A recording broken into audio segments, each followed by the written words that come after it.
آج ہم انشاءاللہ ایک مثالی مسلمان خاتون کے بارے میں بات کریں گے کہ ایک مسلمان عورت کو کیسا ہونا چاہیے۔ قرآن مجید میں اللہ سبحانہ وتعالی مسلمان عورت، مومن عورت، فرما بردار عورت اور دیگر صفات پر مشتمل خاتون کی صفات مردوں کے ساتھ ساتھ کچھ یوں بیان کرتے ہیں۔ سورۃ الاحزاب کی آیت نمبر 35 میں اللہ تعالیٰ فرماتے ہیں، یقیناً مسلمان مرد اور مسلمان عورتیں، مومن مرد اور مومن عورتیں، فرما بردار مرد اور فرما بردار عورتیں، سچ بولنے والے مرد، سچ بولنے والی عورتیں، صبر کرنے والے مرد اور صبر کرنے والی عورتیں، خشوع کرنے والے مرد اور خشوع کرنے والی عورتیں، صدقہ دینے والے مرد اور صدقہ دینے والی عورتیں، روزہ رکھنے والے مرد اور روزہ رکھنے والی عورتیں، اور اپنی شرمگاہوں کی حفاظت کرنے والے مرد اور شرمگاہوں کی حفاظت کرنے والی عورتیں، اور اللہ کو بہت زیادہ یاد کرنے والے مرد اور بہت زیادہ یاد کرنے والی عورتیں، ان سب کے لیے اللہ نے بخشش اور بہت بڑا اجر تیار کر رکھا ہے۔ سورۃ الاحزاب کی اس آیت سے پتہ چلتا ہے کہ اللہ سبحانہ وتعالی مسلمان عورتوں سے کچھ چیزوں کا تقاضا کرتے ہیں۔ کچھ خوبیاں ایسی ہیں کہ جو اگر ان میں پائی جائیں تو وہ پسندیدہ خواتین ہو سکتی۔ حقیقت یہ ہے کہ یہ دنیا اللہ نے بنائی ہے، ہمیں بھی اللہ نے بنایا ہے اور ہم نے واپس بھی اسی کے پاس جانا ہے۔ ہم سب کو یہ سوچنا چاہیے کہ جب ہم واپس اس کے پاس پہنچیں گے، اس کے سامنے کھڑے ہوں گے، تو اس وقت وہ ہماری کس بات سے خوش ہوگا؟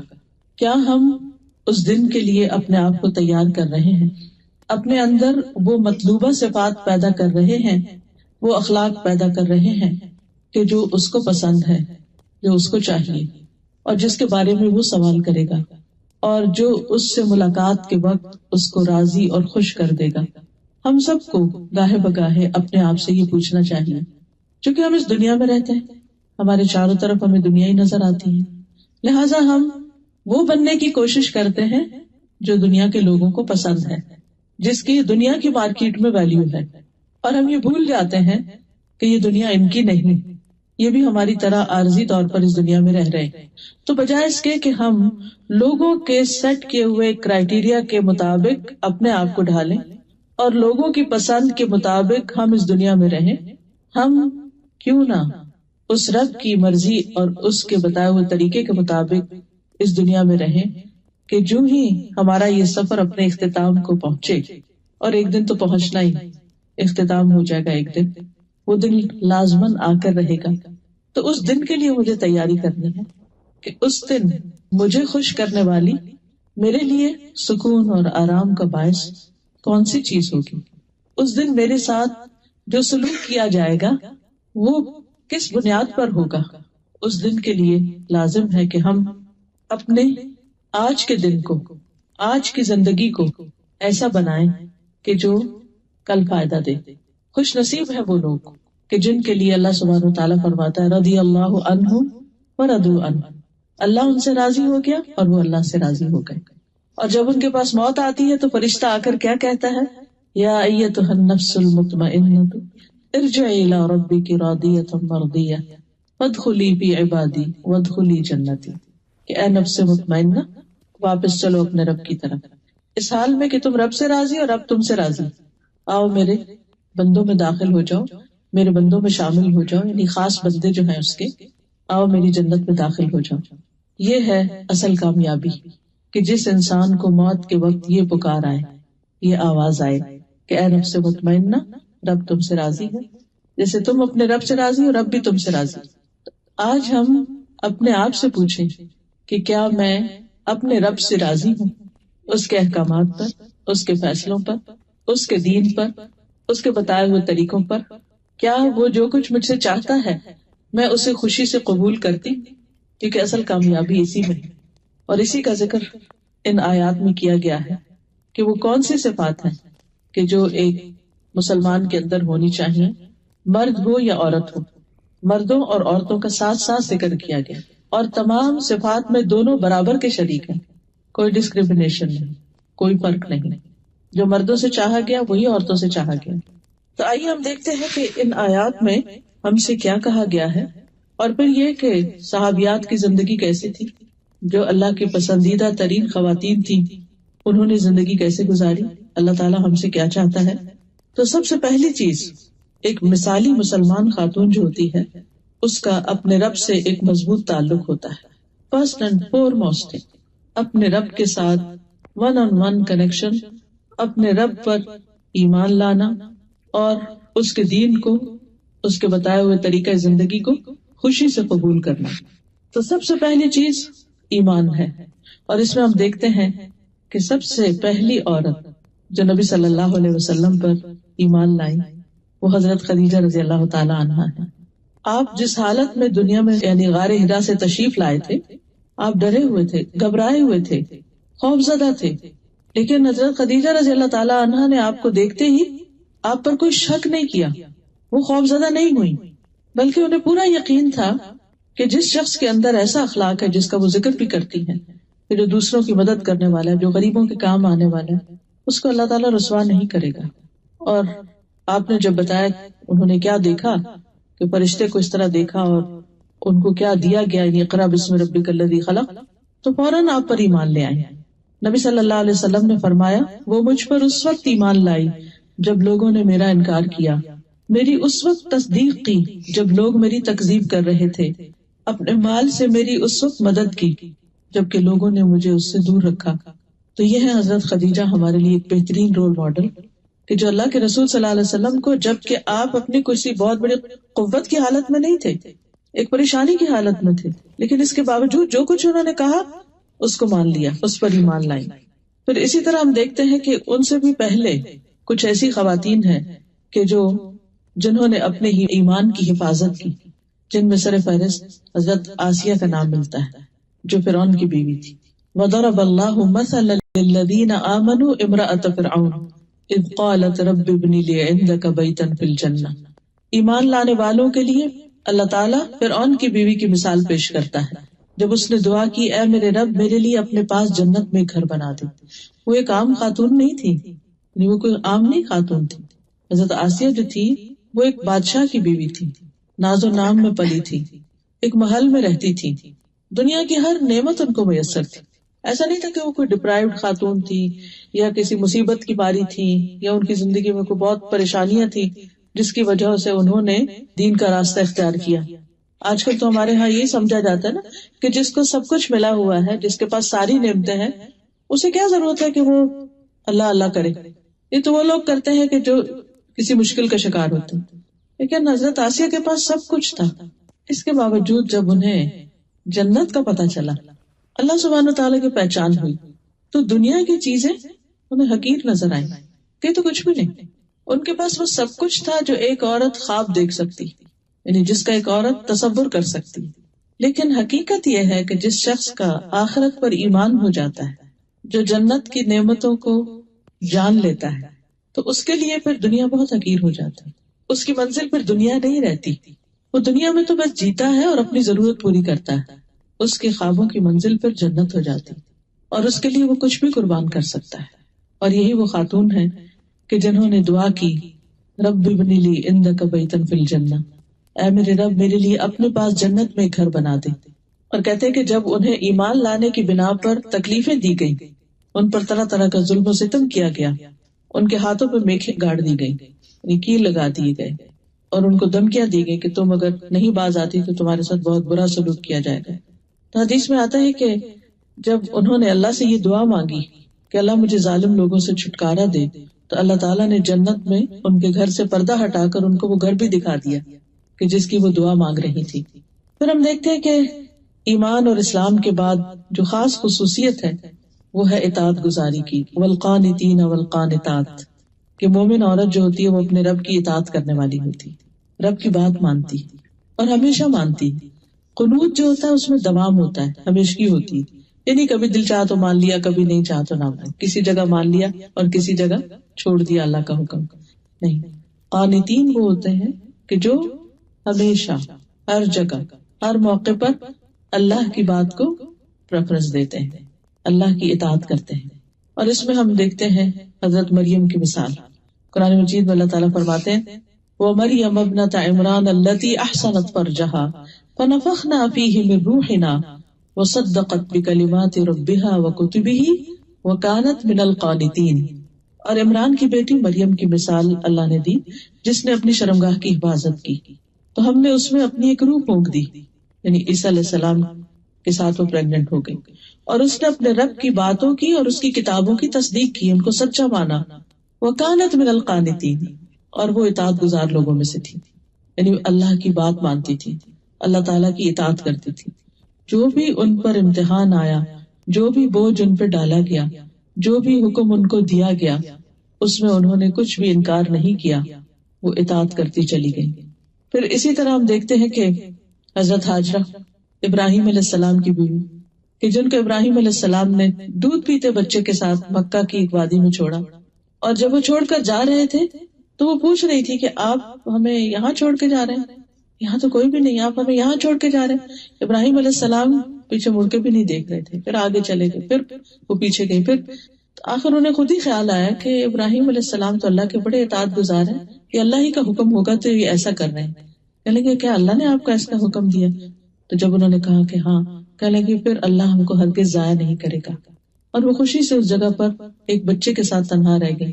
یہ کوئی معمولی بات نہیں ہے، وہ مکہ آج کا مکہ نہیں تھا، وہاں ماں اور بیٹے کے سوا کوئی تیسری مخلوق نہیں تھی، حتیٰ کہ پرند چرند بھی نہیں تھی، کیونکہ پانی نہیں تھا، جہاں پانی نہیں ہوتا وہاں لائف ہی نہیں ہوتی۔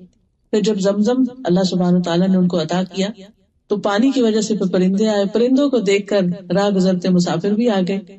لیکن یہ اطاعت کی کتنی بڑی مثال ہے، بہت بڑی قربانی۔ اور یہ بھی آپ دیکھیے کہ مصر کی رہنے والی تھی، ایک ترقی یافتہ ملک تھا، اور ایک بادشاہ کے پاس تھی جس نے حضرت سارہ کے ساتھ برا سلوک کرنا چاہا، تو اللہ سبحانہ وتعالیٰ نے اس کے اوپر یعنی اس کو روک دیا ان کی دعا سے۔ حضرت سارہ نے جب دعا کی اور پھر جب وہ وہاں سے جانے لگے ابراہیم علیہ السلام، تو بادشاہ جیسے اس زمانے میں تو انسان بھی بکتے تھے اور انسانوں کو ایسے بھیڑ بکریوں کی طرح تحفے میں دے دیتے تھے، تو حضرت ہاجرہ کو اس بادشاہ نے، جو مصر کا بادشاہ تھا، اس نے ابراہیم علیہ السلام کو تحفے میں دیا تھا۔ اب یہاں آپ دیکھیے کہ ان کا نہ کوئی گھر ہے، نہ کوئی خاندان، نہ کوئی رشتہ دار، کوئی بھی نہیں، نو ون، اس قدر آئسولیشن۔ ہم دیکھیے کہ کینیڈا میں آنے کے بعد جب سب کچھ لوگوں کو مل جاتا ہے، کیوں ڈپریشن میں چلے جاتے ہیں، کیوں دکھی رہتے ہیں، کیوں پریشان ہوتے ہیں؟ بھئی سب کچھ ہے، اب اور کیا چاہیے؟ وہاں پاکستان میں تو سسرال بھی تنگ کرتا تھا اور رشتہ دار بھی پریشان کرتے تھے اور جاب بھی بہت اچھی نہیں تھی، گھر بھی بہت اچھا نہیں تھا، یہاں تو وہ سب مسئلے حل ہو گئے، اب تو کوئی مسئلہ رہنا نہیں چاہیے۔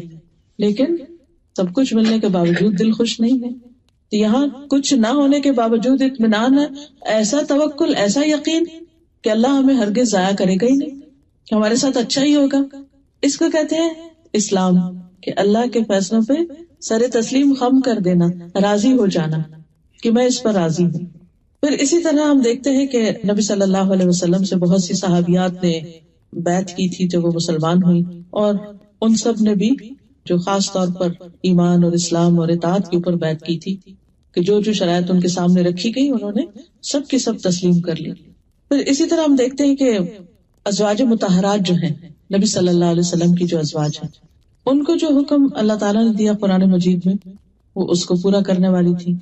وَقَرْنَ فِي بُيُوتِكُنَّ وَلَا تَبَرَّجْنَ تَبَرُّجَ الْجَاهِلِيَّةِ الْأُولَى وَأَقِمْنَ الصَّلَاةَ وَآتِينَ الزَّكَاةَ وَأَطِعْنَ اللَّهَ وَرَسُولَهُ إِنَّمَا يُرِيدُ اللَّهُ لِيُذْهِبَ عَنْكُمُ الرِّجْسَ أَهْلَ الْبَيْتِ وَيُطَهِّرَكُمْ تَطْهِيرًا، اور اپنے گھروں میں ٹک کر رہو، اور پہلی جاہلیت کی زینت ظاہر کرنے کی طرح زینت ظاہر نہ کرو، یعنی ازواج مطہرات کو اپنی زیب و زینت کے ساتھ گھر سے باہر نکلنے کی اجازت نہیں تھی۔ اور نماز قائم کرو اور زکوٰۃ دو اور اللہ اور اس کے رسول کا حکم مانو۔ اللہ تو یہی چاہتا ہے کہ تم سے گندگی دور کر دے، یعنی کچھ ظاہر کی اور کچھ باطن کی، کیونکہ نماز جو ہے وہ انسان کا تزکیہ کرتی ہے، زکوٰۃ جو ہے وہ مال کا تزکیہ کرتے ہیں، اور اسی طرح جب انسان ایک مسلمان خاتون اپنے آپ کو حجاب کے اندر باہر لے کے جاتی ہے تو بہت ساری بری نظروں سے اپنے آپ کو بچاتی۔ تو اللہ تعالیٰ فرماتے ہیں کہ یہ احکامات اس لیے دیے جا رہے ہیں تاکہ تم سے سب گندگیاں دور کر دے اور تمہیں خوب پاک کر دے۔ وَيُطَهِّرَكُمْ تَطْهِيرًا۔ پھر اسی طرح یہ ہے کہ اطاعت میں سب سے پہلے تو عبادات میں اطاعت آتی، نماز روزے کی پابندی آتی۔ تو ایک مسلمان خاتون سب سے پہلے اللہ تعالیٰ کا حق ادا کرنے والی ہوتی ہے۔ عبد الرحمن بن عوف سے مروی ہے، رسول اللہ صلی اللہ علیہ وسلم نے فرمایا، جو عورت 5 وقت کی نماز پڑھتی ہو ماہ رمضان کے روزے رکھتی ہو، اپنی شرمگاہ کی حفاظت کرتی ہو، اپنے شوہر کی اطاعت کرتی ہو، اس سے کہا جائے گا جنت کے جس دروازے سے داخل ہونا چاہو داخل ہو جاؤ۔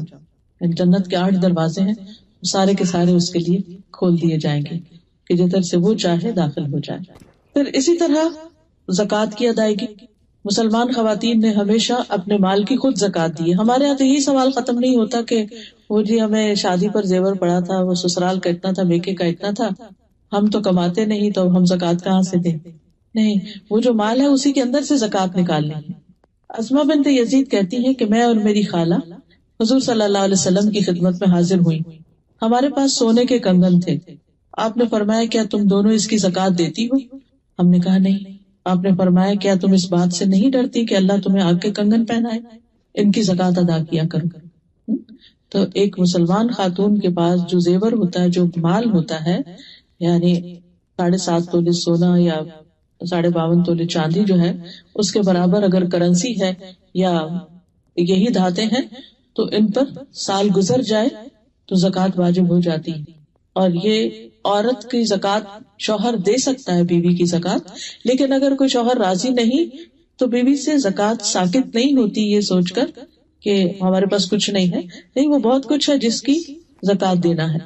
پھر اسی طرح مسلمان عورت پر حج بھی فرض ہے۔ اگر اس کا شوہر اس کو مال نہیں دیتا حج کرنے کے لیے، لیکن اس کا اپنا مال ہے، وراثت میں اس کو کچھ ملا ہے، یا وہ خود جاب کرتی ہے اور وہ صاحب استطاعت ہے، تو اس کو حج کے لیے جانا چاہیے۔ ہاں، اس کے لیے پھر محرم کی شرط ہے، تو اگر اس کا کوئی اگر شوہر جائے تو بہت اچھا، لیکن اگر بعض اوقات ایسا ہوتا ہے کہ شوہر راضی نہیں ہوتے جانے کے لیے یا ان کا انٹرسٹ نہیں ہوتا، تو ایسے میں کسی اور بھائی، چچا، ماموں، بیٹا، کسی کے ساتھ بھی وہ حج پر جا سکتی ہے۔ ام المومنین عائشہ رضی اللہ تعالیٰ عنہ کہتی ہیں کہ میں نے نبی صلی اللہ علیہ وسلم سے جہاد کی اجازت چاہی، آپ نے فرمایا جہاد کن الحج، تمہارا جہاد حج ہے، یعنی یہ ایک مشکل کام ہے اور ایک حقیقت ہے آج کے دور میں بھی۔ ابھی ریسنٹلی الحمدللہ اس سال میں نے حج کیا تھا، تو میں سوچ رہی تھی کہ وہ 5 دن جو منا اور عرفات اور مزدلفہ اور ان سب میں گزرتے ہیں، وہ اچھا بھلا جہاد ہے۔ اس میں جو بہت سارے اننون لوگوں کے ساتھ آپ ایک جگہ پر سوتے ہیں، کھاتے ہیں، ٹریول کرتے ہیں، ریچولز ادا کرتے ہیں، اور بیچ میں مرد بھی ہیں، عورتیں بھی ہیں، اور سخت دھوپ اور گرمی ہے، اور بعض اوقات آپ کو کوئی رائڈ نہیں ملتی، آپ کو واک لمبی لمبی کرنی پڑتی ہے۔ میری ایک جاننے والی ہے تو ان کو اتفاق سے خیمہ بہت پیچھے ملا، اور کسی وجہ سے وہ انہیں جانا تھا طواف کرنے کے لیے، تو کچھ خیمے میں بھول آئی۔ اب وہ ایک دفعہ آ کے کنکریاں مارے، پھر واپس خیمے میں گئی، پھر اس کے بعد دوبارہ مکہ، اور یہ سارا سفر پیدل تھا، تقریباً کو 20-25 کلومیٹر بن جاتا ہے، وہ چل چل کے پیدل چل چل کے، کیونکہ اتنا بازو کا رش ہوتا ہے کہ آپ کو کوئی سواری ملتی نہیں ہے، سواری ہوتی ہے تو بہت مہنگی ہوتی ہے، سب افورڈ نہیں کر سکتے، اور پھر جب جو سامان آپ عرفات اور منا میں ساتھ لے جاتے ہیں وہ بھی اٹھانا پڑتا ہے، تو خالی ہاتھ کوئی بھی نہیں ہوتا، تو یہ اچھی بھلی ایک مشقت ہوتی ہے، اس کو پورا پورا جہاد کہا گیا۔ تو جتنے بھی ہمارے پر فرائض عائد ہوتے ہیں، نماز ہو، روزہ ہو، حج ہو، زکوٰۃ ہو، اور روزے کے معاملے میں یہ کہ بہت سی خواتین ویسے تو رمضان میں روزے رکھ لیتی ہیں، لیکن جو پیریڈز کی وجہ سے روزے چھٹتے ہیں یا بچے کی پیدائش کے بعد ان سے غافل ہو جاتے ہیں، اور بعضوں کے کئی سالوں کے روزے جمع ہو کر وہ پھر سینکڑوں میں پہنچ جاتے ہیں، تو ان کو بھی جلد ادا کرنے کی فکر کرنی چاہیے، کیونکہ انسان کی عمر جو آگے بڑھتی جاتی ہے اس کے اندر پھر اسٹیمنا کم ہوتا جاتا ہے، اور خصوصاً اگر عادت نہ ہو روزہ رکھنے کی۔ پھر اسی طرح یہ ہے کہ دیگر فرائض جو ہیں ان کو ادا کرنا جو ہے وہ بھی لازم ہے، اس میں نماز، روزہ وغیرہ کے علاوہ دین کی تعلیم حاصل کرنا اور دین کی تعلیم آگے پہنچانا، کیونکہ طلب العلم فریضۃ علی کل مسلم، علم حاصل کرنا ہر مسلمان پر فرض ہے، اس میں مرد ہو یا عورت، دونوں پر فرض ہے۔ ازواج مطہرات کے لیے بھی لازم تھا، ان کو خاص طور پر جو حکم دیا گیا وَاذْكُرْنَ مَا يُتْلَى فِي بُيُوتِكُنَّ مِنْ آیَاتِ اللَّهِ وَالْحِکْمَةِ، کہ تمہارے گھروں میں جو اللہ کی کتاب کی آیات پڑھی جاتی ہیں اور حکمت کی باتیں، تم ان کا ذکر کرتی رہو۔ یعنی ذکر کرنے کے 2 معنی ہوتے ہیں، ایک ہے اپنے لیے ذکر کرنا، اس کا مذاکرہ کرنا، قرآن مجید کو حفظ کرنا، یاد کرنا، سیکھنا، پڑھنا، اور دوسرا ذکر کرنے کا مطلب ہے کہ دوسروں کے سامنے ذکر کرنا۔ پھر اسی طرح یہ ہے کہ عبادات میں خاص طور پر جو اس آیت میں جس کا ذکر ہے وَالذَّاكِرِينَ اللَّهَ كَثِيرًا وَالذَّاكِرَاتِ، اور کثرت سے ذکر کرنے والی عورتیں اور کثرت سے ذکر کرنے والے مرد، تو مسلمان عورت جو ہے وہ اللہ کے ذکر کے معاملے میں بہت حریص ہوتی ہے، یعنی عمومی طور پر سارے نیک اعمال کے لیے، لیکن خاص طور پر ذکر اذکار کی پابندی کرنے والا۔ یسیرہ ایک صحابیہ تھی مہاجرات میں سے، وہ کہتی ہے کہ رسول اللہ صلی اللہ علیہ وسلم نے ہم سے فرمایا کہ تم تسبیح، تحلیل اور تقدیس یعنی سبحان الملک القدوس یا سبوح قدوس ربنا و رب الملائکۃ والروح پڑھتی رہا کرو اور انگلیوں کے پوروں پر گنا کرو، اس لیے کہ قیامت کے دن ان انگلیوں سے بھی سوال کیا جائے گا، پھر غافل نہ ہونا کیونکہ اس سے تم اسباب رحمت بھول جاؤ گے، یعنی غفلت اختیار نہ کرنا، اپنی انگلیوں پر ذکر گنتی رہو، کرتی رہو۔ اچھا ویسے تو انسان کھلا بھی کر سکتا ہے، گننے کی بھی ضرورت نہیں ہے، انگلیوں کو ساتھ استعمال کرنے کی ضرورت نہیں، لیکن ہوتا یہ ہے کہ اگر جب آپ انگلیوں پہ یا کسی چیز پہ کر رہے ہوتے ہیں تو زبان اور ہاتھ دونوں کی جب کوآرڈینیشن ہوتی ہے تو آپ کرتے چلے جاتے ہیں، بھولتے نہیں، ورنہ اگر آپ ہاتھ نہیں صرف زبان سے کر رہے ہو تو تھوڑی دیر کے بعد آپ ٹریک کھو دیتے ہیں، آپ بھول جاتے ہیں کہ آپ کیا کر رہے تھے۔ اسی طرح یہ ہے کہ رزق کے معاملے میں اللہ سبحانہ تعالیٰ پر توکل یعنی ایمان کا یہ حصہ ہے کہ انسان اللہ پر بھروسہ کرے، اور خصوصاً رزق کے معاملے میں جیسے صحابیات کی زندگی میں ہم دیکھتے ہیں کہ صحابہ کرام جو تھے وہ اکثر مختلف اپنی ذمہ داریوں کے لیے، دینی ذمہ داریاں ادا کرنے کے لیے دور دراز کے سفر کیا کرتے تھے، کبھی جنگ میں شرکت کر رہے ہیں، کبھی نبی صلی اللہ علیہ وسلم کسی اور کام کے لیے ان کو روانہ کر رہے ہیں، تو ایسے میں ان سب کی جو اکانومی تھی، اوور آل مدینہ کی اکانومی بہت ڈاؤن ہو گئی تھی۔ تجارت کرنے والوں کو اپنی تجارت کے لیے پورا وقت نہیں ملتا تھا، اس کے علاوہ جن کے کھیت تھے یا جن کے باغات وغیرہ تھے ان کو لک آفٹر کرنے کا بعض اوقات موقع نہیں ملتا تھا، اینڈ بعض اوقات جب پھل پکے ہوئے ہوتے تھے تو حکم آ جاتا تھا جیسے جنگ تبوک کے موقع پر اللہ کے راستے میں نکلو، تو ایسے تمام مواقع پر صحابیات نے خوب ساتھ دیا، انہوں نے شکوہ نہیں کیا۔ ازواج مطہرات کے بیچ میں ایک دفعہ تھوڑی سی ایسی بات ہو گئی تھی تو اللہ سبحانہ تعالیٰ نے ان کو صاف کہہ دیا کہ اگر تم اس حال میں نبی کے ساتھ رہنا چاہتی ہو تو ٹھیک، اور اگر نہیں تو تم اپنے گھروں کو واپس چلی جاؤ۔ تو اس معاملے میں ساری ازواج نے دنیا کے مال و دولت کو چھوڑ کر نبی صلی اللہ علیہ وسلم کا ساتھ دینا پسند کیا۔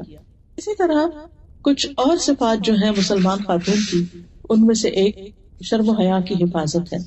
شرم و حیا جو ہے وہ ایمان کا حصہ ہے، اور ایک عورت کا ایمان مکمل نہیں ہوتا جب تک کہ اس کے اندر حیا نہیں ہوتا، اور حیا کا مطلب یہ ہے کہ جب عورت اپنے گھر سے نکلے تو اپنے سطر کو ڈھانپے، اللہ سبحانہ تعالیٰ نے اس کے لیے جو حدود قائم کی ہے ان کو ملحوظ خاطر رکھے۔ پھر اسی طرح یہ بھی ہے کہ گفتگو میں کہ جب مردوں کے ساتھ بات ہو رہی ہو تو اس میں انسان ایک تمیز اور ایک ادب کے دائرے میں رہ کر بات کرے، ان سے اس طرح بات نہ کرے کہ جس طرح اپنی گرل فرینڈز کے ساتھ ہم بات کرتے ہیں یا خواتین کی مجلس میں ہوتے ہیں۔ اسی طرح بازار میں ہیں اگر ہم تو اس میں بھی باوقار انداز اختیار کرنا چاہیے، اپنی نظروں کی حفاظت کرنی چاہیے۔ قرآن مجید میں اللہ تعالیٰ فرماتے ہیں وَقُلْ لِلْمُؤْمِنَاتِ يَغْضُضْنَ مِنْ أَبْصَارِهِنَّ، کہ مومن عورتوں سے کہہ دیجیے کہ اپنی نگاہیں نیچی رکھیں۔ لیکن نیچے رکھنے کا مطلب یہ ہے کہ خواہ مخواہ میں ادھر ادھر نہ دیکھا جائے بلکہ اپنے کام پر فوکس کیا جائے، اور خصوصاً مردوں کو ضرورت کے وقت انسان کسی کو دیکھ لیتا ہے لیکن ایسی نگاہ سے نہ دیکھے کہ جس میں شیطان کا بیچ میں دخل ہو۔ پھر اسی طرح خاص طور پر اس آیت کے اندر جو مسلمان عورت کی صفت بتائی گئی ہے وہ ہے اپنی شرم گاہوں کی حفاظت کرنے والی خواتین، یعنی اللہ تعالیٰ نے زنا کو مرد کے لیے اور عورت دونوں کے لیے حرام قرار دیا ہے۔ اپنے سطر کی حفاظت کرنا، ایسا لباس پہننا کہ جس میں مردوں کو اٹریکشن نہ ہو اور کوئی مرد اس کو اپروچ نہ کرے اپنی کسی بری نیت کے ساتھ۔ پھر اسی طرح ایسا لباس نہ پہنا جائے جو بہت ٹائٹ ہو یا سی تھرو ہو کہ جس میں عورت کا جسم نظر آ رہا ہو۔ پھر اسی طرح یہ ہے کہ مسلمان عورت کی جو خوبیاں ہیں حیا کے علاوہ وہ شکر گزاری ہے۔ شکر گزاری جو ہے یہ بے حد ضروری ہے اور یہ ایمان کی تکمیل کرتی ہے۔ اگر ہم قرآن مجید کا آغاز دیکھیں تو اس میں الحمدللہ رب العالمین سے بات شروع ہوتی ہے، یہ سب تعریف سب شکر اللہ کے لیے جو رب العالمین ہے۔ اور شکر گزاری جب انسان کے اندر ہوتی ہے، قناعت ہوتی ہے، تو انسان کو اطمینان نصیب ہوتا ہے۔ وہ جو بات کی تھی نا میں نے کہ جب فرشتے آ کے کہیں گے یا ایھا النفس المطمئنہ، تو وہ نفس مطمئنہ شکر گزاری کے ساتھ ہی حاصل ہوتا ہے، اور اس میں شکر گزاری کیا ہے کہ انسان شکوے شکایات نہ کرے. عام طور پر چھوٹی چھوٹی باتوں سے ہم ہرٹ ہو جاتے ہیں بعض اوقات، اور اس میں کوئی بھی ہم سے حال پوچھ لے تو ہم سارا قصہ بتانا شروع کر دیتے ہیں، اور پھر اس وجہ سے مختلف طرح کی غیبت کا بھی انسان شکار ہو جاتا ہے، اور زبان کی بے احتیاطی بھی ہو جاتی. بعض اوقات انسان ساری زندگی نیک کام کرتا ہے لیکن ایک جملہ ایسا زبان سے نکالتا ہے کہ جو اللہ تعالیٰ کو پسند نہیں آتا، اس کے پچھلے سارے اعمال ضائع ہو کر رہ جاتے ہیں. شکوہ اور شکر دو اپوزٹ چیزیں، کمپلینٹس اور گریٹفلنس ہونا. تو کمپلینٹ کرنا جو ہے یہ اللہ تعالیٰ کو پسند نہیں. کسی سے بھی اگر آپ کو کوئی ناراضگی ہے یا شکایت ہے تو اس کو بلیم کرنے کے بجائے تم ایسا نہیں کرتے تم ایسا کرتے ہو، بہتر یہ ہے کہ دوسرے کو یہ بتایا جائے کہ اس کو کیا کرنا چاہیے، یعنی سجیسٹو انداز اختیار کریں. ہمیں عام طور پر کانفلکٹ مینجمنٹ نہیں آتی. اگر کسی سے اختلاف ہو گیا ہمارا کہ کسی نے ہماری بات نہیں مانی تو ہم نے اس کو کس طرح کنونس کرنا ہے. بعض اوقات ہم غصے میں آ جاتے ہیں، بعض اوقات ہم بول چال چھوڑ دیتے ہیں، بعض اوقات ہم اپنے آپ میں بند ہو جاتے ہیں، یعنی کمیونیکیشن چھوڑ دیتے ہیں.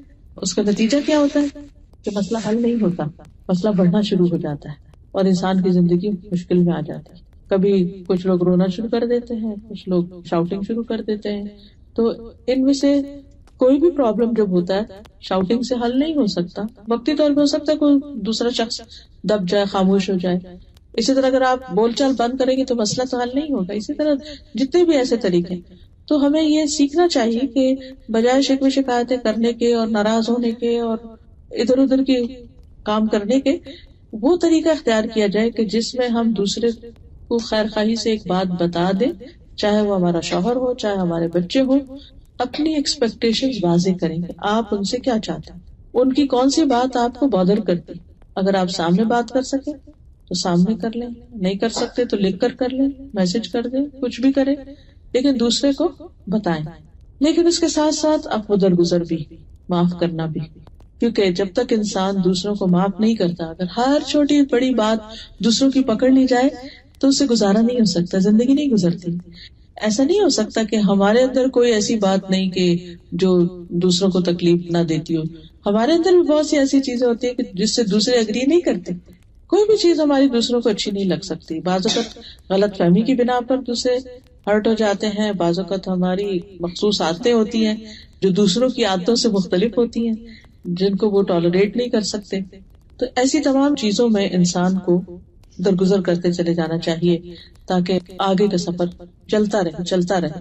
پھر اسی طرح مسلمان خاتون کے اندر قناعت کی صفت بھی ہونی چاہیے کہ اللہ نے جو کچھ اس کو دیا ہے اس کو اچھے سے استعمال کرے اور اس پر راضی بھی ہو.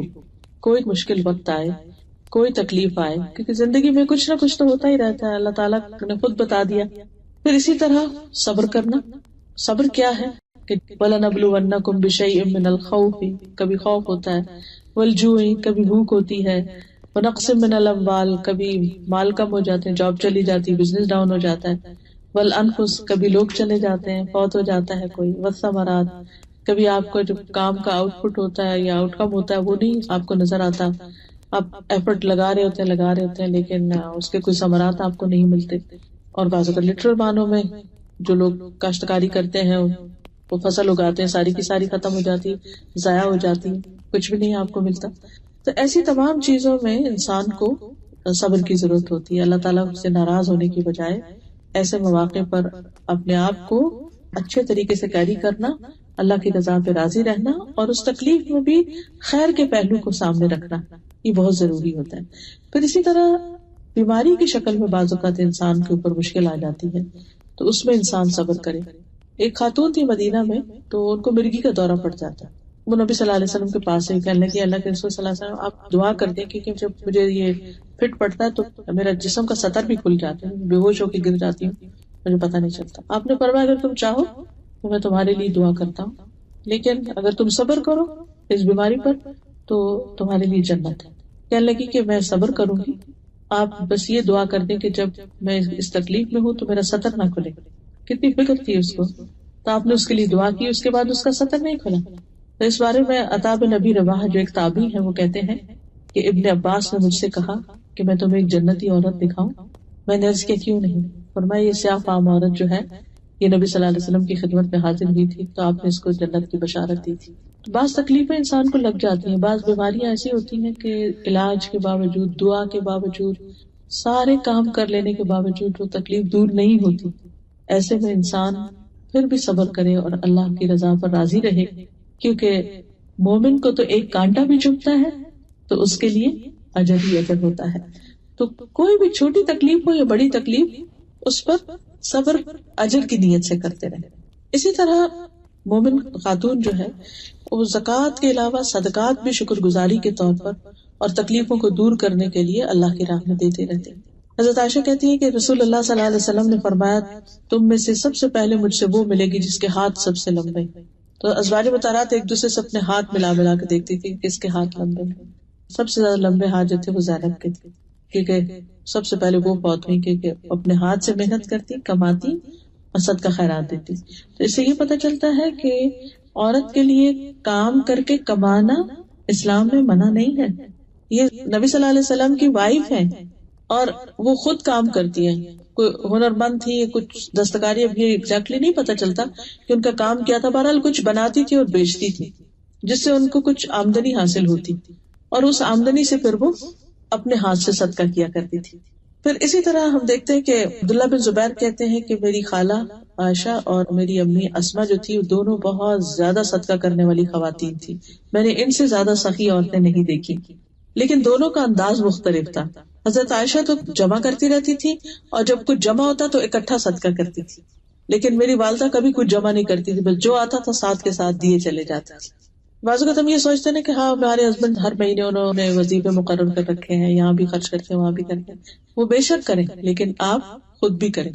آپ کی آمدنی میں سے آپ اگر کام کرتے ہیں, جاب کرتے ہیں تو بھی ٹھیک ہے, اگر نہیں کرتے تو جو آپ کو جیب خرچ ملتا ہے ہسبینڈ کی طرف سے وہ بھی آپ کا اپنا ذاتی مال ہو جاتا ہے, اس میں سے آپ کر سکتے ہیں. پیرنٹس کی طرف سے اگر کچھ ملتا ہے یا کوئی بھی آپ نے کہیں پر کچھ اپنا شیئر ڈال رکھا ہے, اس کی کوئی آمدنی ہے, جو کچھ بھی آپ کا ہے, آپ کی ذاتی ملکیت, چاہے کیش ہے, کائنڈ ہے, کچھ بھی, اس میں سے آپ خرچ کر سکتے ہیں.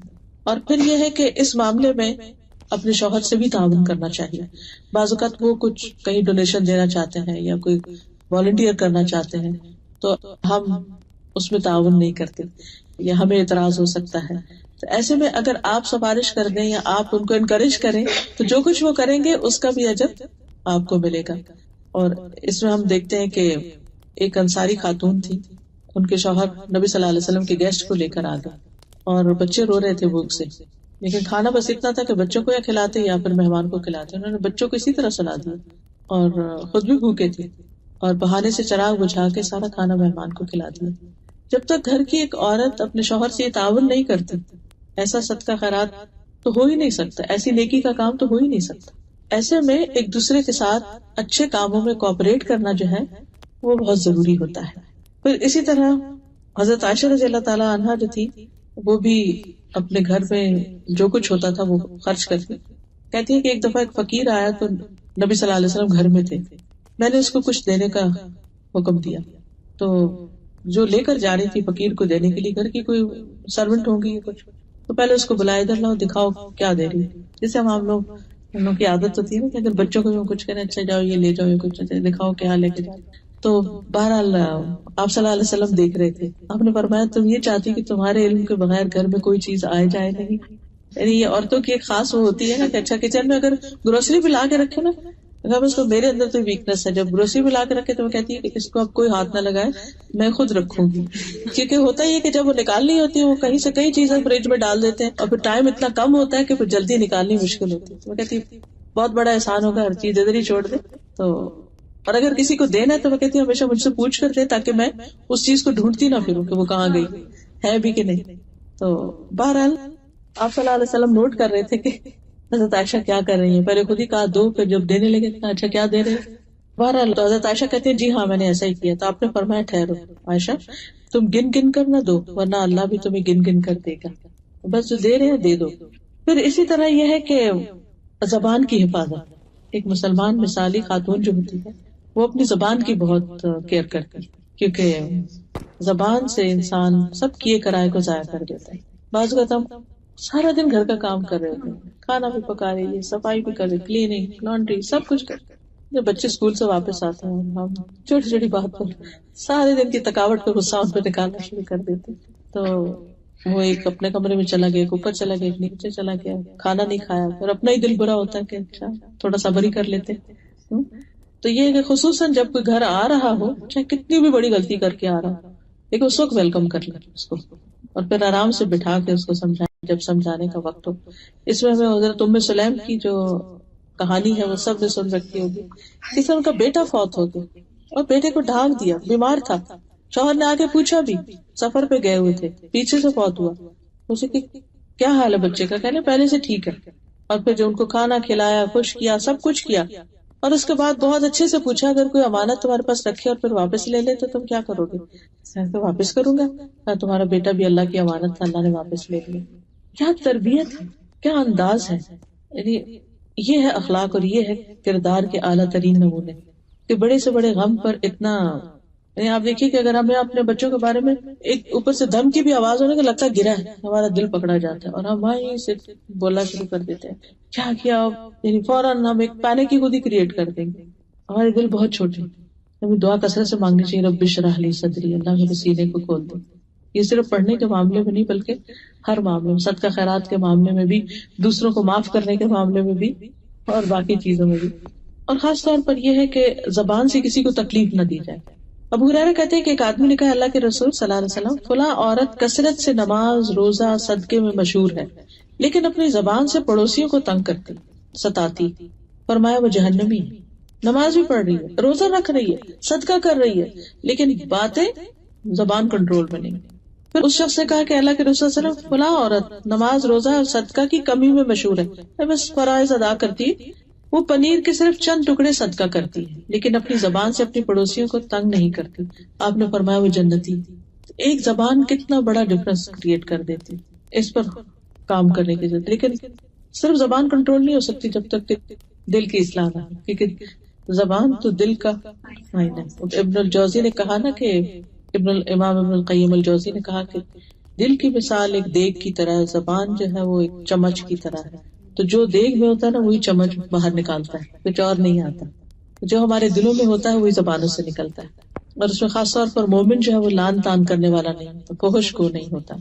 پھر اسی طرح کسی کی عیب جوئی نہ کی جائے۔ حضرت عائشہ نے ایک دفعہ حضرت صفیہ کے قد کے بارے میں کہا کہ ان کا قد چھوٹا ہے، وہ لفظ یوز کیا ایسا، آپ نے فرمایا کہ تم نے ایسی بات کی ہے کہ اگر سمندر میں ڈالی جائے تو سمندر کڑوا ہو جائے۔ پھر اسی طرح یہ ہے کہ صلہ رحمی، رشتہ داروں کے ساتھ بنا کے اچھا سلوک کرنا۔ اس میں خاص طور پر آپ صلی اللہ علیہ وسلم نے حضرت اسماء کو تاکید کی تھی کہ وہ اپنی والدہ کے ساتھ صلہ رحمی کرے، جبکہ وہ ابھی اسلام نہیں لائی تھی، لیکن مکہ سے صرف کسی مدد کے لیے اپنی بیٹی کے پاس آئی تھی، مدد لینے کے لیے۔ ام شریک انصار میں سے ایک غنی عورت تھی، مالدار عورت تھی، اللہ کے راستے میں بہت خرچ کرتی تھی، ان کے گھر میں بہت مہمان آتے تھے۔ آپ کو یاد ہوگا کہ جب ایک خاتون کو طلاق ہوئی تھی اور ان کو عدت گزارنا تھی اپنی، تو آپ صلی اللہ علیہ وسلم نے ان کا گھر تجویز کیا تھا، لیکن ساتھ ہی فرمایا کہ ان کے گھر میں لوگ بہت آتے ہیں تو تمہارا رہنا مناسب نہیں ہوا۔ پھر اسی طرح نرم دلی، نبی صلی اللہ علیہ وسلم نے خاص طور پر حضرت عائشہ سے کہا کہ اے عائشہ، اللہ سے ڈرنا اور نرمی اختیار کرنا، یعنی نرمی کو اپنے اوپر لازم کر لو، کیونکہ نرمی جس چیز میں ہوتی ہے اسے خوبصورت بنا دیتی، اور جس چیز سے کھینچ لی جاتی ہے اسے بدنما کر دیتی۔ پھر اسی طرح حقوق العباد میں سے یہ بات بھی ہے کہ دوسروں کے ساتھ اپنے پڑوسیوں کی، رشتہ داروں کی، باقی لوگوں کی خبر رکھنا کہ کس حال میں ہے، کسی مالی مدد کی ضرورت ہے ان کو، یا جسمانی مدد کی ضرورت ہے، کوئی بیمار تو نہیں، کسی کو اور کچھ مشکل تو نہیں۔ ابراہیم کہتے ہیں کہ میری بیوی بیمار پڑ گئی تو اس زمانے میں میں ام درداء کے پاس جایا کرتا تھا، یہ فقیہہ عورت تھی۔ جب میں جاتا تو وہ پوچھتی تمہاری بیوی کیسے، میں کہتا کہ بیمار ہے، تو وہ کھانا منگواتی اور میں کھانا کھاتا، کیونکہ گھر سے کھانا نہیں کھا کے آیا ہوتا تھا۔ اس کے بعد واپس آتا۔ ایک مرتبہ میں ان کے پاس آیا تو بولی اب اس کا کیا حال ہے؟ میں نے کہا تقریباً ٹھیک ہے۔ انہوں نے کہا جب تم کہتے تھے کہ وہ بیمار ہے تو میں تمہارے لیے کھانا منگواتی تھی، اور اب تم کہتے ہو کہ قریب قریب صحیح ہے تو اب میں تمہارے لیے کچھ نہیں منگواؤں گی۔ اسی طرح ایک خاتون تھی مدینہ میں، صحیح بخاری میں ان کا واقعہ آتا ہے، یہ ہر جمعے کو خاص کھانا بنا کر صحابہ کو کھلاتی تھی۔ سہل بن سعد کہتے ہیں ہمیں جمعے کے دن کی بہت خوشی ہوتی تھی۔ ایک بزرگ خاتون تھی، وہ چقندر کی جڑیں لے کر اپنی ہانڈی میں پکاتی تھی اور اوپر سے کچھ جو کے دانے اس میں ڈال دیتی، چکندر جو ملا کے پکاتی. تو ہم جمعہ کی نماز پڑھ کر ان کی ملاقات کو جاتے، وہ ہمارے سامنے یہ کھانا رکھا کرتی. جمعہ کے دن ہمیں بڑی خوشی اسی وجہ سے رہتی کہ ہم جمعہ کے بعد، کیونکہ جمعہ پڑھ کر ہی ہم صبح کا کھانا کھایا کرتے تھے، اس سے پہلے کچھ نہیں کھاتے تھے. اور کہتے ہیں کہ اللہ کی قسم نہ اس میں چربی ہوتی تھی نہ گھی ہوتا تھا، بس وہ ویجیٹیبل اور جو پکے ہوئے ہوتے تھے. آپ خود سوچیے کہ کیا ذائقہ ہوتا ہوگا، لیکن پھر اس کے باوجود صحابہ بہت خوش ہوتے تھے. پھر اسی طرح یہ ہے کہ اپنے گھر والوں کا خیال اور اپنے خاندان سے تعلق، اور گھر والوں میں خاص طور پر سب سے پہلا حق جو ہے وہ شادی کے بعد شوہر کا حق ہوتا ہے، اس کا خیال رکھنا اور اس کے حقوق کو ادا کرنا اور اس کے ساتھ وفادار رہنا. نبی صلی اللہ علیہ وسلم نے فرمایا عورت اس وقت تک ایمان کی حلاوت نہیں پا سکتی، یعنی ایمان کی مٹھاس سویٹنس نہیں پا سکتی جب تک کہ وہ شوہر کا حق ادا نہیں کرتی. یعنی ایک شادی شدہ عورت جتنے چاہے اچھے اچھے کام کرتی رہے، چاہے سارا گھر سجا کے رکھ دے، اچھے اچھے کھانے پکا کے رکھ دے اور بہت کچھ کما کے لا کے رکھ دے، کچھ بھی کر لے، لیکن اگر وہ شوہر کا حق ادا نہیں کرتی، اس کے ساتھ اس کا معاملہ درست نہیں، تو خوش نہیں رہ سکتی. یعنی خوشی کا انحصار بہت اچھے کپڑوں یا بہت اچھے گھر یا بہت اچھے کھانوں میں نہیں ہے. خوشی انسانوں سے ملتی ہے، اور انسانوں سے خوشی اس وقت ملتی ہے جب ہم انہیں خوش رکھنے کی کوشش کرتے ہیں.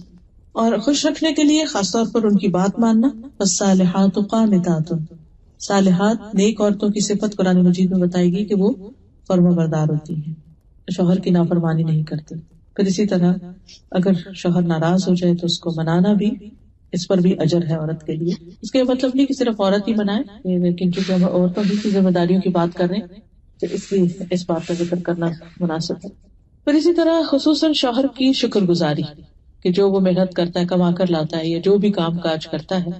نبی صلی اللہ علیہ وسلم نے فرمایا اللہ تعالیٰ اس عورت کی طرف نظر رحمت سے نہیں دیکھتا جو اپنے خاوند کا شکریہ ادا نہیں کرتی، حالانکہ وہ اس سے بے نیاز نہیں ہو سکتی، یعنی اس کے بغیر رہ بھی نہیں سکتی، لیکن اس کی چھوٹی چھوٹی باتوں پر ناراض ہو کر اس کا احسان نہیں مانتی. تو اس کا احسان ماننا جو ہے وہ بہت ضروری ہے. اور ناشکری کیا ہے؟ حضرت اسما کہتی ہیں کہ ایک مرتبہ نبی صلی اللہ علیہ وسلم میرے پاس سے گزرے تو میں اپنی دوستوں کے ساتھ تھی. آپ نے ہمیں سلام کیا اور فرمایا کہ احسان کرنے والوں کی ناشکری سے بچو. میں نے عرض کیا یا رسول اللہ صلی اللہ علیہ وسلم، احسان کرنے والوں کی ناشکری سے کیا مراد ہے؟ آپ نے فرمایا ہو سکتا ہے کہ تم میں سے کوئی عورت اپنے ماں باپ کے گھر لمبا عرصہ بیٹھی رہی، یعنی کئی سال گزر گئے، ایج زیادہ ہو گئی، رشتہ نہیں آ رہا تھا، پھر اس کے بعد اللہ تعالیٰ نے اس کو شوہر دیا، رشتہ آیا، شادی ہوئی، اور اس کے ذریعے اللہ تعالیٰ پھر اولاد بھی دے دے، پھر کسی دن غصے میں آ کر ناشکری کرے اور یوں کہے کہ میں نے تجھ سے کوئی خیر نہیں پائی، مجھے یہاں کچھ بھی نہیں ملا. تو یہ کہنا جو ہے یہ ناشکری کے الفاظ ہیں. پھر اسی طرح شوہر کے مال کی حفاظت، حتیٰ کہ صدقہ خیرات کی بھی اگر بڑی اماؤنٹ نکالنی ہو تو اس کی اجازت ضروری، اللہ یہ کہ وہ آپ کے اپنے پیسے ہیں. پھر اگر شوہر کچھ نہ کرتا ہو یا بیمار ہو یا کسی وجہ سے اس کی آمدنی کم ہو تو عورت اگر خود کما کر بچوں پر خرچ کر رہی ہے یا شوہر کو بھی ایون سپورٹ کر رہی ہے تو یہ بھی اس کے حق میں صدقہ لکھا جاتا ہے. پھر اسی طرح مشکل حالات میں شوہر کا ساتھ دینا. حضرت اسماء بنت زبیر جو تھی وہ اپنے ہسبینڈ کے ساتھ ان کے باغوں میں کام بھی کرتی، ان کے گھوڑے کی دیکھ بھال بھی کرتی.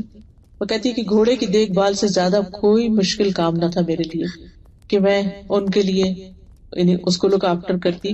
حضرت زبیر کے اونٹ کے لیے گٹلیاں کوٹتی تھی اور اس کا چارہ بناتی تھی. آپ تو کہ گٹلی کو توڑنا ہو تو کتنی مشکل لگتی. اور ان کے جانوروں کو پانی پلاتی، ان کے ڈول کو سیتی. کہتی کہ پھر کچھ عرصے کے بعد نبی صلی اللہ علیہ وسلم نے میرے پاس ایک خادم بھیج دیا اور میں گھوڑے اونٹ وغیرہ کی دیکھ بھال سے بری ذمہ ہو گئی. ایسے لگا جیسے مجھے انہوں نے آزاد کر دیا، یعنی میں اس سے پہلے اپنے آپ کو کام کے بوجھ سے قید محسوس کرتی تھی. پھر اسی طرح بچوں کے ساتھ مہربانی، بچوں کے ساتھ حسن سلوک، ان کی دینی تربیت، یہ مسلمان عورت کی ذمہ داریوں میں سے. یعنی بچوں کو صرف کھلانا پلانا، صرف دنیا کا ایجوکیشن دینا ہی ہمارا فرض نہیں.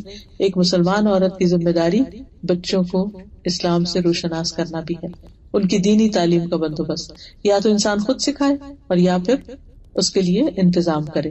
پھر اسی طرح بچوں کے معاملات پر گہری نظر بھی رکھنا، ان کو ادب، تمیز، ڈسپلن اور اخلاق سکھانا. نماز روزہ تو خیر وقت کے ساتھ ساتھ ہوگا ہی. اور پھر آخری بات یہ ہے کہ مسلمان عورت جو ہے وہ اپنے ذاتی عبادات، حقوق و لباد کے علاوہ دین کی خدمت میں بھی حصہ لیتی ہے، اور اس کے لیے سب سے پہلی چیز دین کی سمجھ بوجھ حاصل کرنا. نبی صلی اللہ علیہ وسلم نے انصار کی عورتوں کی تعریف فرمائی تھی کہ انصار کی عورتیں بہت اچھی ہیں جنہیں دین کی سمجھ بوجھ حاصل کرنے میں شرم مانے نہیں ہوتی، یعنی جس قسم کا بھی سوال ہوتا ہے وہ پوچھ لیتی. بعض لوگ ان کے دل میں سوال ہوتا ہے لیکن شرم کے مارے کہ لوگ کیا کہیں گے، یا جس سے پوچھ رہے وہ کیا کہے گا، میرے بارے میں پتہ نہیں کیا سوچے، تو وہ پوچھتے نہیں. لیکن یہ ہے کہ نبی صلی اللہ علیہ وسلم نے اس بات کی تعریف کی ہے جب ایک خاتون جو ہے یعنی دین کا علم حاصل کرتی ہے. اسی طرح ایک خاتون آپ کی خدمت میں حاضر ہوئی، کہنے لگی کہ آپ سے ہمیشہ مرد ہی استفادہ کرتے رہتے ہیں، آپ ہمارے لیے بھی کوئی دن مخصوص کریں کہ جس میں ہم آپ کے پاس آئیں اور آپ سے سیکھیں. تو آپ نے پھر سب کو ایک جگہ ایک دن بتا کر جمع کیا اور پھر اللہ نے جو آپ کو سکھایا تھا وہ ان خواتین کو سکھایا. پھر اسی طرح قرآن مجید کی روشنی میں امر بالمعروف اور نہی عن المنکر کی ذمہ داری بھی خواتین کی ہے. سورۃ التوبہ کی آیت نمبر 71 ہے، والمؤمنون والمؤمنات بعضهم اولیاء بعض یأمرون بالمعروف وینہون عن المنکر ویقیمون الصلاۃ ویؤتون الزکاۃ ویطیعون اللہ ورسولہ اولئک سیرحمهم اللہ ان اللہ عزیز حکیم. مومن مرد اور مومن عورتیں ان کے بعض کے دوست ہیں، وہ نیکی کا حکم دیتے ہیں، برائی سے منع کرتے ہیں، نماز قائم کرتے ہیں، زکوٰۃ دیتے ہیں، اللہ اور اس کے رسول کا حکم مانتے ہیں. یہی لوگ ہیں جن پر اللہ ضرور رحم کرے گا، بے شک اللہ غالب کمال حکمت والا ہے. تو اس میں آپ دیکھیے کہ نماز کا ذکر ہے، زکوٰۃ کا ذکر ہے، اللہ اور اس کے رسول کی اطاعت کا ذکر ہے، اور اس کے ساتھ ساتھ امر بالمعروف اور نہی عن المنکر کا، نیکی کا حکم دینا اور برائی سے روکنا. یہ اسلامی معاشرے کی ایک روح ہے، اس سے مسلمان جو ہے وہ خیر اور بھلائی کے کاموں میں آگے بڑھتے ہیں. پھر اسی طرح یہ ہے کہ صحابیات نے صرف تعلیم حاصل کرنے اور سکھانے کا ہی کام نہیں کیا، بلکہ وہ حضرت عمر جو تھے وہ شفا بنت عبداللہ سے مشورے بھی لیا کرتے تھے. وہ ان کی مشورہ کمیٹی کی رکن تھی، جسے آج کل ہوتا ہے نا کہ پارلیمنٹ کی رکن ہو یا کسی شورا کی رکن ہو. تو حضرت شفا جو تھی، شفا بنت عبداللہ، جنہوں نے حضرت حفصہ کو لکھنا سکھایا تھا اور دم بھی ایک سکھایا تھا، تو وہ یعنی حضرت عمر مشورہ لینے میں انہیں مقدم رکھتے تھے اور ان کو بہت اطمینان کا اظہار کرتے تھے اور ان کو ترجیح دیا کرتے تھے. اور کبھی کبھی بازار کی بھی کوئی ذمہ داری ان کے سپرد کر دیتے تھے. یہ تہذیب التہذیب کی روایت ہے. پھر اسی طرح صحابہ کو جب کوئی اپنے معاملات میں مشکل پیش آتی، کوئی مسئلہ ان کو سمجھ نہیں آتا تھا، تو وہ حضرت عائشہ کے پاس آتے. اور اسی طرح مکی دور میں ایک خاتون جو تھی، انہوں نے جو ہی اسلام قبول کیا تو وہ اپنے قبیلے کے لوگوں کو اسلام کے بارے میں بتاتی تھی، تو وہ لوگ ان سے سخت ناراض ہوئے، یہاں تک کہ ان کو سخت سزائیں بھی دی. پھر اسی طرح طب کے میدان میں بھی ہمیں صحابیات نظر آتی ہیں. حضرت سعد کو جب خندق کے دن بازو میں چوٹ آئی، زخم آیا ان کی رگ پر، تو ان کی حالت بہت خراب ہو گئی تھی. تو انہیں حضرت رفیدہ کے خیمے میں پہنچایا گیا تھا جو زخمیوں کا علاج کیا کرتی تھی، بلکہ ان کا خیمہ مسجد نبی کے باہر ہی لگا دیا گیا تھا کہ سب لوگ عیادت بھی کر سکیں اور وہ ان کی خیر خائی بھی کرتے. تو بہرحال اوور آل کہنے کا مطلب یہ ہے کہ ایک مسلمان عورت کی نمبر 1 اللہ سے تعلق مضبوط ہوتا ہے، نمبر 2 بندوں کی خدمت اور بندوں کے ساتھ اخلاقی معاملہ اور رویہ بھی اچھا ہوتا ہے، ان کے حقوق کا خیال کرتے ہیں. نمبر 3 یہ ہے کہ ان بندوں میں سے خاص طور پر اپنے خاندان اور گھر والوں کی ذمہ دار ہوتی ہے کہ کلکم راعٍ وکلکم مسئول عن رعیتہ. اور نمبر 3 یہ کہ سوسائٹی اور کمیونٹی کے کام جو ہیں ان میں بھی مسلمان عورت ایکٹیو رول پلے کرتی ہے اور اپنی صلاحیتوں کے مطابق گھر کے علاوہ باہر بھی کام کر سکتی ہے، اس میں حرج نہیں ہے. وآخر دعوانا ان الحمدللہ رب العالمین. اب کوئی بات آپ پوچھنا چاہیں تو آپ پوچھ سکتے ہیں. عورتوں کے ماں باپ کی ڈیتھ جو کمائی ہے خاوند تو اپنے پیرنٹس کے لیے کچھ جائز ہے؟ خاوند اگر کوئی بھی چیز آپ کو دے دیتا ہے جو آپ کی ہو جاتی ہے، مثلا منتھلی آپ کو ملتی ہے یا ہر کچھ عرصے کے بعد آپ کو کچھ رقم مل جاتی ہے، تو اس میں سے پھر آپ کر سکتے ہیں. جیسے کوئی روک ٹوک تو اب ہم ہاں خرچ کرتے ہیں جی، تھوڑا بہت تو ٹھیک ہے، لیکن اگر آپ نے کوئی بڑی اماؤنٹ کرنی ہے تو پھر اس کے لیے مشورہ ضروری ہے. مطلب دے سکتے ہیں، بالکل دے سکتے ہیں. اس میں یہ ہے کہ جو آپ دیں گی اس کا ثواب آپ کو بھی ملے گا، آپ کے شوہر کو بھی ملے گا، وہ بھی حصے دار ہوتے ہیں. بتائے اور بغیر بتائے یہ بھی کلیئر کرتے جی، ہر خاتون کو یہ پتا ہوتا ہے کہ میری لمٹ کیا ہے، کس حد تک میرا شوہر راضی اور کہاں راضی نہیں ہے. تو جس حد تک وہ راضی ہو اتنا کرنے میں حرج نہیں ہے، لیکن خصوصاً جو اپنی ضرورت کی چیزیں ہیں ان میں تو ہر بات پہ پوچھنے کی ضرورت نہیں کہ اچھا میں یہ کپڑا لے لوں، اچھا میں یہ لے لوں، وہ لے لوں، انہوں نے دیا ہوا ہے لے لیں جو بھی آپ لے لیں. لیکن آپ کے بعد جو دوسرے ہیں آپ کے رشتے دار، ان کے لیے اگر آپ اس میں سے خریدتے ہیں تو پھر آپ کو پوچھنا چاہیے کہ میں اپنی بہن کے لیے لے رہی ہوں یا والدہ کے لیے لے رہی ہوں یا ان کی بہن کے لیے یا کسی انسان کے لیے، اور خاص طور پر اگر وہ اس کی قیمت زیادہ ہو کسی بھی چیز کی.